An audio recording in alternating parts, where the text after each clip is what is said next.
Bem-vindos ao nosso Pode Sim, né? Sou Carlos Luiz.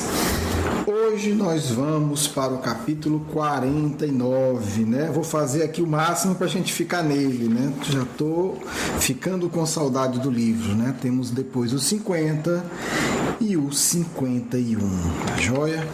Peço, algumas pessoas já votaram, muito obrigado, mas peço que vocês que estão ouvindo votem. Nós precisamos direcionar os nossos próximos programas, tá certo? Tem aí um empate, né? Não é nem técnico, é um empate exato entre duas propostas.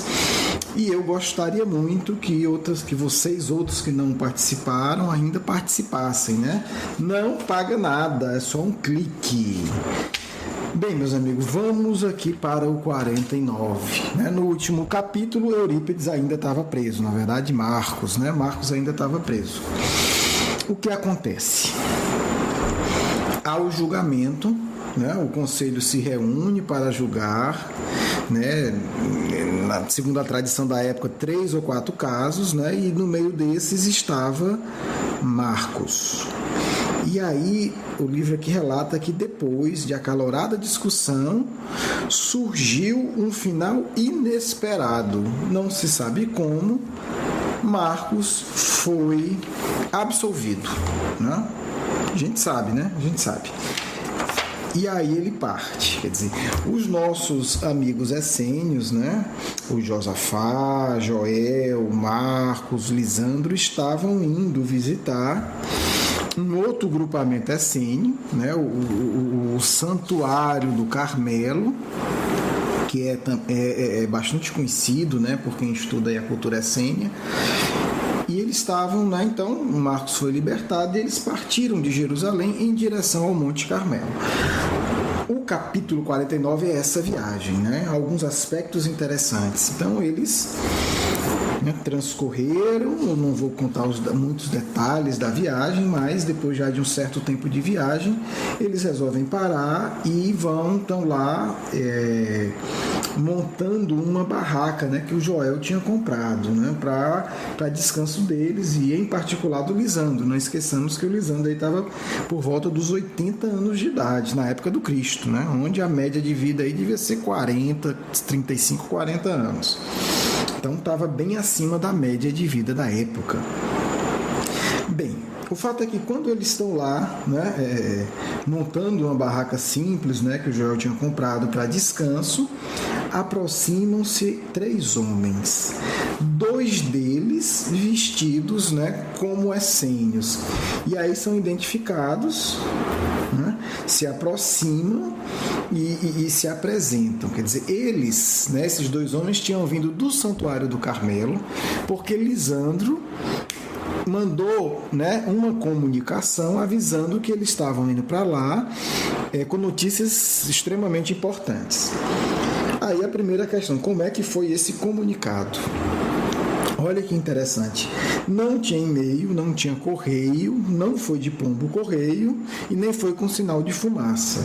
Lisandro se comunicou como os essênios se comunicavam, telepaticamente, né? Quer dizer, e aí nós estamos vendo um fenômeno de telepatia entre vivos, entre encarnados, hoje estudado pela parapsicologia, e que Kardec também faz referência, né? Não passou desapercebido esse fenômeno para Kardec. Kardec indaga aos espíritos se isso é possível, né?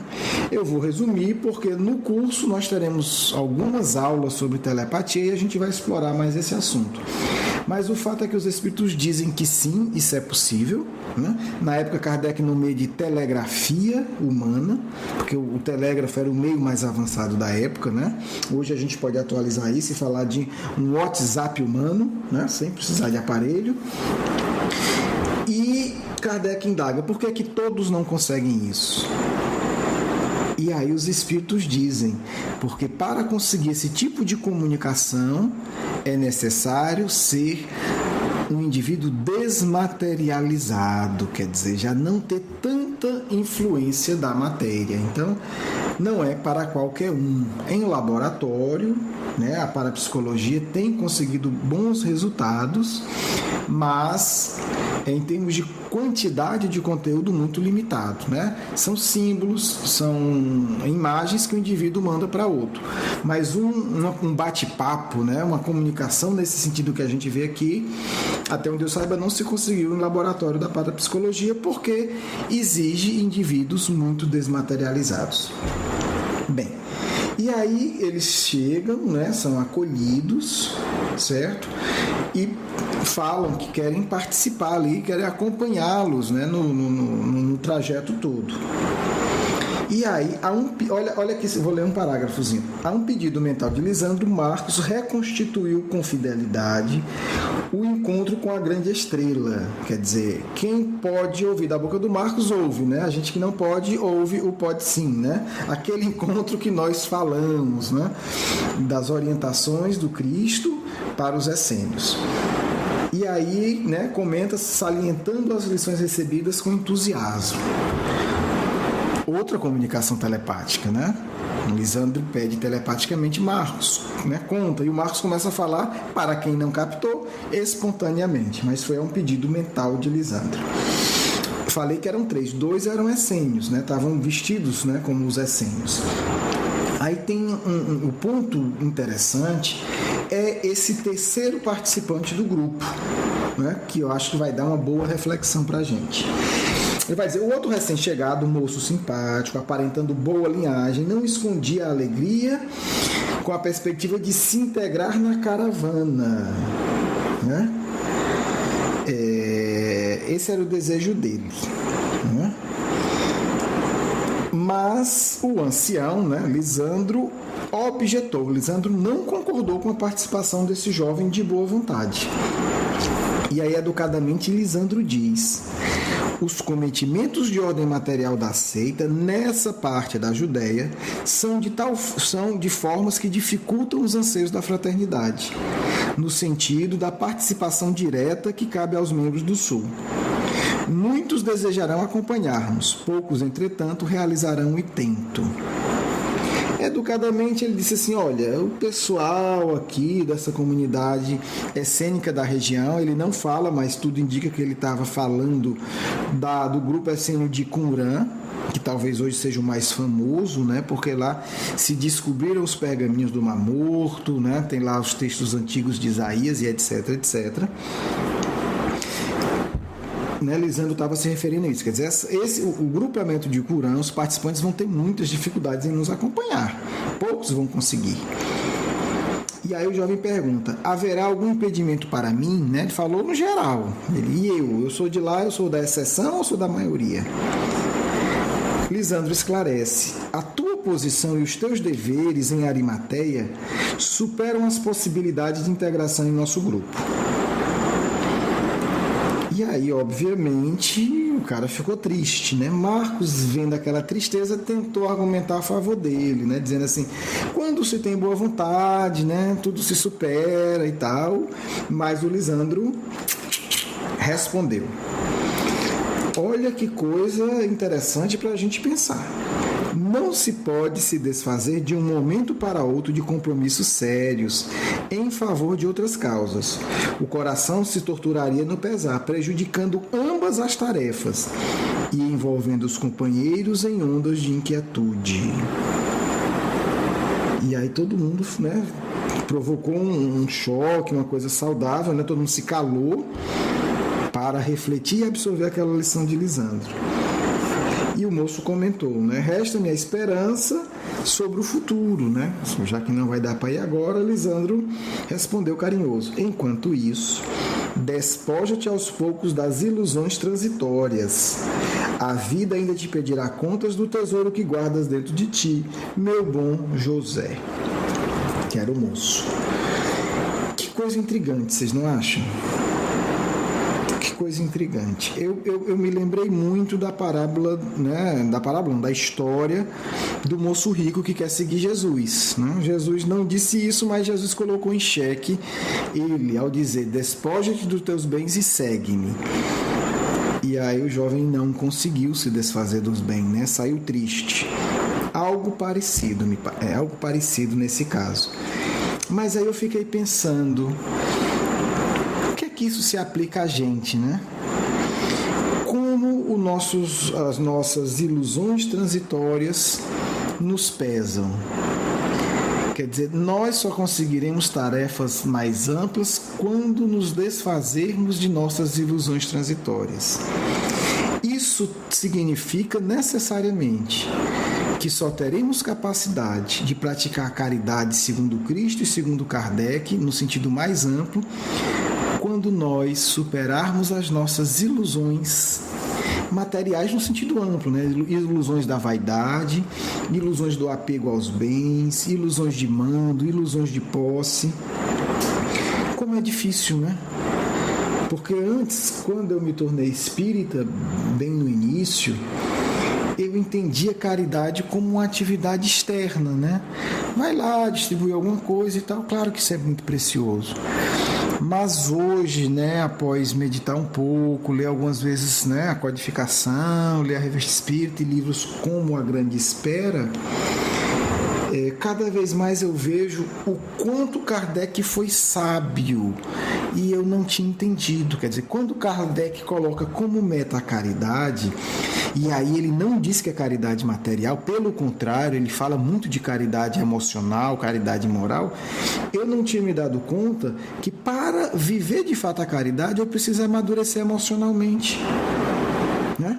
Não é o cheque que assina, não é a hora que eu dou, né, no hospital. Claro que tudo isso é precioso. Mas para um trabalho de uma envergadura um pouco maior, não digo maior, mas um pouco maior, é necessário haver a quebra, a destruição e transformação das ilusões transitórias. Né? Porque aqui o que Lisandro está vendo é o seguinte: você não vai aguentar, meu filho. Né? Você vai se comprometer, seu coração ainda vai estar vinculado às ilusões, e aí a sabedoria. Não adianta fingir. Eu conheço gente, né, que em determinado ponto largou tudo, virou uma espécie de franciscano, sem ser Francisco de Assis, né, mas espírita, e depois foi para o outro extremo. Não queria bem nenhum, e agora queria até os que não eram dele, digamos assim. Então, é complicado, né? É complicado, porque o processo de evolução ele exige uma sinceridade íntima muito profunda. Muito profunda. Se a gente fica apenas na ação externa, claro, melhor estar fazendo uma ação externa por bem do que estar fazendo uma ação externa por mal. Mas só a ação externa não vai nos levar a muita coisa, né? A gente não vai conseguir crescer, não vai conseguir a verdadeira felicidade. Isso aí não vai mesmo, né? Pode conseguir uma infelicidade menos ruim do que a infelicidade de quem pratica o mal. Mas, se a gente observar pessoas, e aí eu não falo só dos espíritas, que, né, os missionários que nasceram, se tornaram espíritas, mas dos missionários da humanidade, na área da ciência, da filosofia, na área da política e etc, etc, são pessoas que necessariamente se dispuseram também a destruir suas ilusões. Porque a ilusão, né, a ilusão que nós temos é o grande obstáculo para a gente fazer o bem. Porque a ilusão nos leva a adorar a tentação, né? Adorar os desvios, adorar as mentiras. E aí é muito sábio isso, né? Quer dizer, se a gente quer crescer espiritualmente e praticar a caridade, de fato, tem que haver esse trabalho diário, né? De despojamento paulatino, pouco a pouco, das ilusões. Porque se a gente hoje resolve que não vai ter mais ilusão e vai ser perfeito, a gente no fundo está trocando uma ilusão por outra. Então, é um trabalho, como está aqui no livro claramente, despoja-te aos poucos das ilusões transitórias. A vida sempre ajuda. Quase sempre A dor é justamente para isso, para quebrar as nossas ilusões transitórias. Às vezes a gente quebra um braço e é uma dor profunda no ego. Ah, mas isso não podia ter acontecido comigo, né? Onde estão os espíritos, onde está Deus? Então, a dor vem justamente para dizer: se disfarça pelo menos dessa ilusão aqui que você está vendo agora que é ilusão, né? Eu sou infalível, e comete um erro lamentável. Observa, você não é infalível. Eu sei de tudo. Aí a vida mostra que você não sabe. Ah, eu sou uma pessoa maravilhosa, eu não tenho defeitos. Aí a vida vai e mostra que você tem defeito, né? Por meio de variadas condições e circunstâncias. Então, é uma reflexão séria. Quer dizer, Lisandro interditou a participação desse moço no grupo. Né? O grupo que você está vai exigir muito. Você ainda não está em condição de participar desse outro grupo. Alguém pode dizer, e a caridade? Né?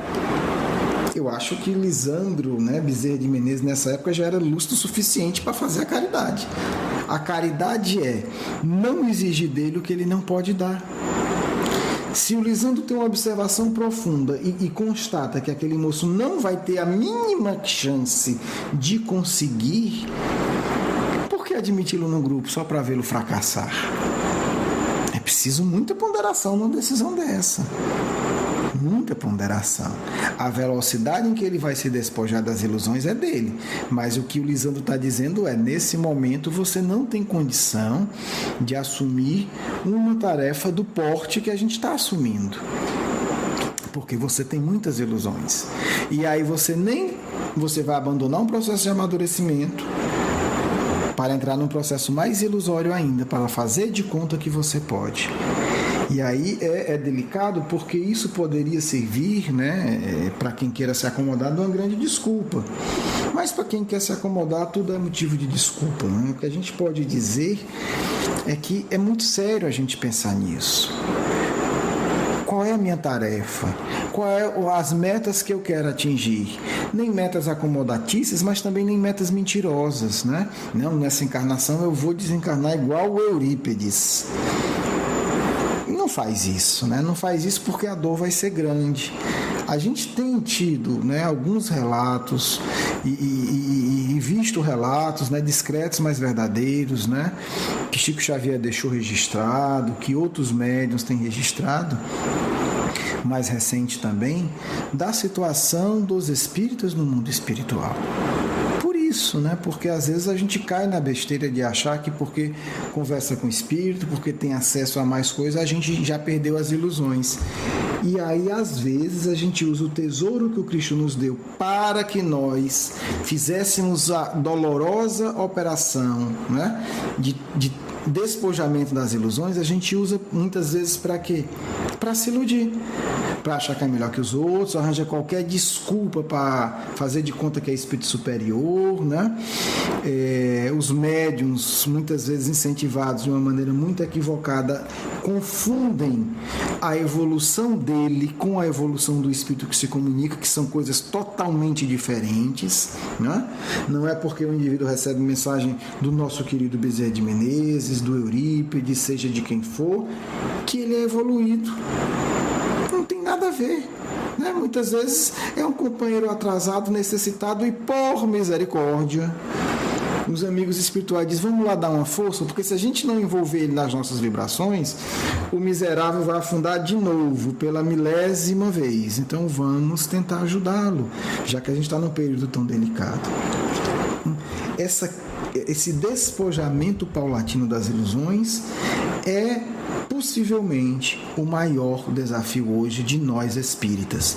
Nós recebemos muito, mas muitos de nós talvez estejamos utilizando esse muito não para construir paz e para a tarefa dolorosa do amadurecimento, mas para a tarefa mentirosa da autoilusão.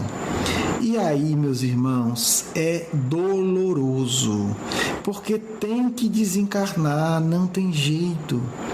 Chega do lado de lá, cadê a luz que eu me fantasiei com ela? Cadê a pompa? Cadê a adulação que eu fiz indiretamente as pessoas terem por mim? Cadê o cargo importante aí que eu mantive na terra? Cadê? E às vezes não tem. Agora você imagina o choque. É o indivíduo que se iludiu que ela é milionário e um dia ele tem que acordar num casebre alugado sendo despejado. É isso.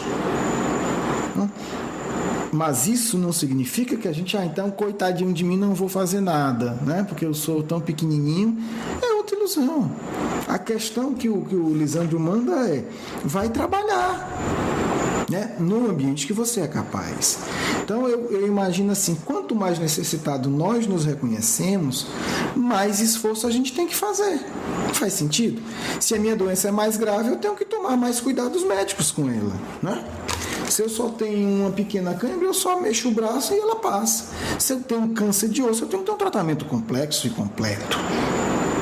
Então, eu penso que há uma relação. O reconhecimento da nossa necessidade espiritual deverá nos levar a ações coerentes com isso, de estudo, de meditação, de autodescobrimento e de ação social nobre. No trabalho do fim de semana, no trabalho do centro espírita, mas também no trabalho profissional, no trânsito, em casa. São desafios que é preciso a gente, pelo menos, começar a encarar. E assim é no mundo espiritual. Não pense em ninguém porque foi espírita vai ter acesso às colônias superiores. Não funciona assim. É como o Lisandro fez. Tem condição de aproveitar as lições? Então você vai para determinado lugar.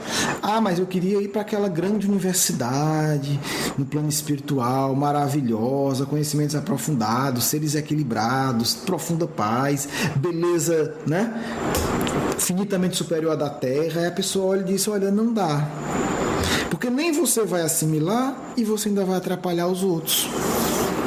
Né? Então vamos trabalhar aí no nosso coração para que a gente possa conquistar pelo menos uma situação razoável, né? Nem tanto mar, nem tanta terra. Não vamos para a escola superior. Eu estou falando para mim e para uma parte, tá certo? Como eu sempre digo, os espíritos superiores que me escutem, por favor, tampem os ouvidos nessa hora. Aqui é para nós, para os atrasados, certo? Então não adianta. Mas também a gente não precisa desencarnar. E assim, a gente tem livros já publicados sobre isso e a gente tem acompanhado, né? Alguns espíritas simplesmente piram, enlouquecem ao desencarnar, gente. Isso é verdade. Não é um exagero da informação espiritual, não. Por quê? Porque ao desencarnar, eles têm que se dar conta de quem eles são. Agora você imagina, você passa 60 anos mentindo para você e para os outros, dando a entender com muita habilidade, né, que é superior, obviamente não pode ser escancarado, porque aí já denuncia, e chega lá, você é um imenso necessitado que sequer cumpriu o pouco que vinha fazer na Terra. São situações dolorosas. Então, reflitamos, né, com isso e vamos entender que grande parte da nossa missão na Terra é o despojamento das nossas ilusões.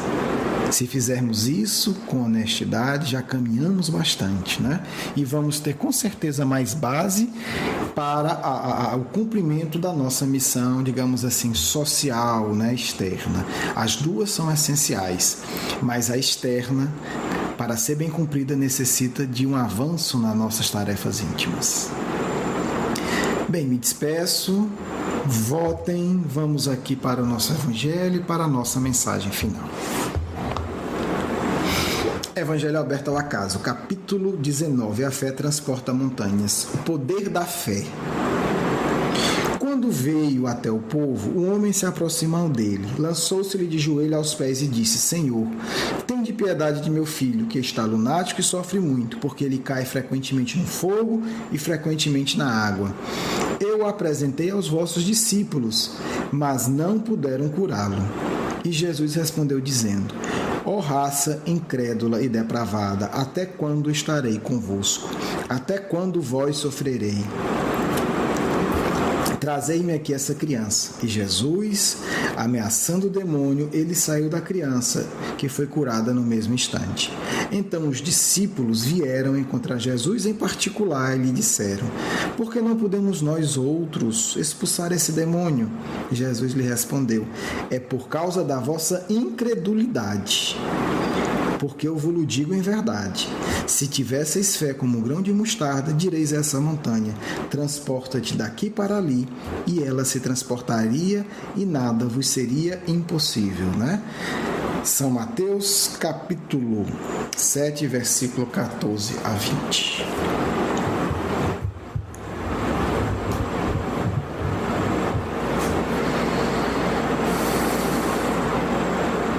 Pai amado, rogamos a Ti o amparo e a ajuda dos amigos espirituais.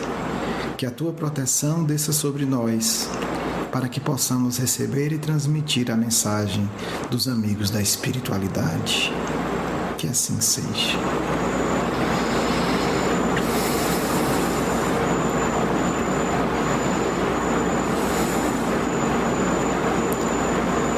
Caros irmãos, que a paz do Cristo toque os vossos corações, vos tornando fortes e abnegados para a imensa batalha do bem, que se inicia sempre em vossos corações.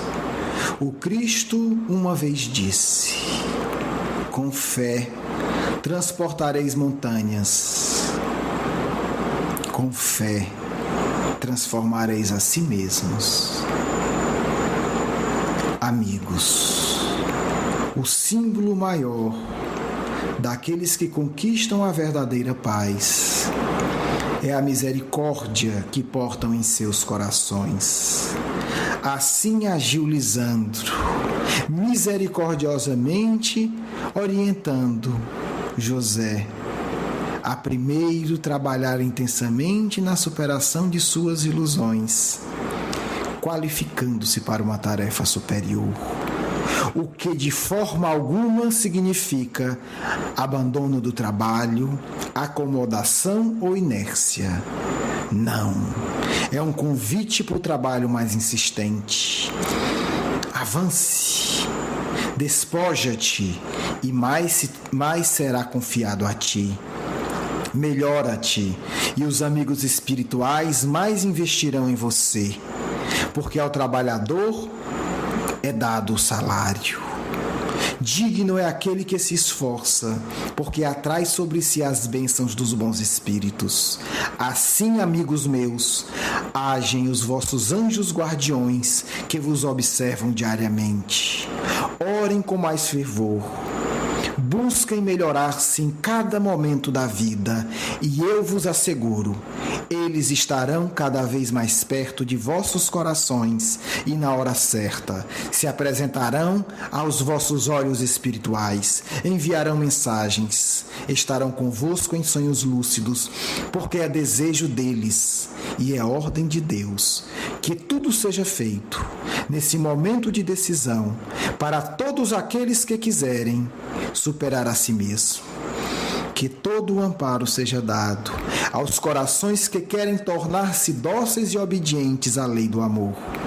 Por isso, amigos, coragem, disposição, porque não vos faltará amparo nunca, se o vosso coração de maneira firme reconhecer a grandeza de Deus e suplicar humildemente: Senhor, envia a mim um bom espírito para que eu me torne melhor servidor de tua obra. Não faltará amparo e apoio para todos aqueles que se dispuserem a trabalhar na última hora que iniciamos na vinha do Mestre. Os tempos são chegados.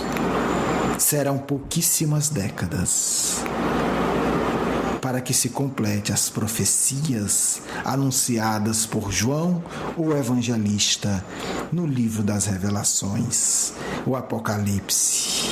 Por isso, amigos, coragem. Se a caridade de muitos irão esfriar, que não se permita, que o vosso amor e vossa devoção sofra abalos. Contudo, a vigilância é necessária. O amor diário deve ser cultivado por meio da prece e da ação, porque a estes estará reservado as melhores posições do serviço, porque humildemente, no silêncio e no anonimato, souberam preparar-se para servir aos Espíritos do Senhor que já estão no mundo. Muita paz do vosso irmão e amigo Caibar Schutel.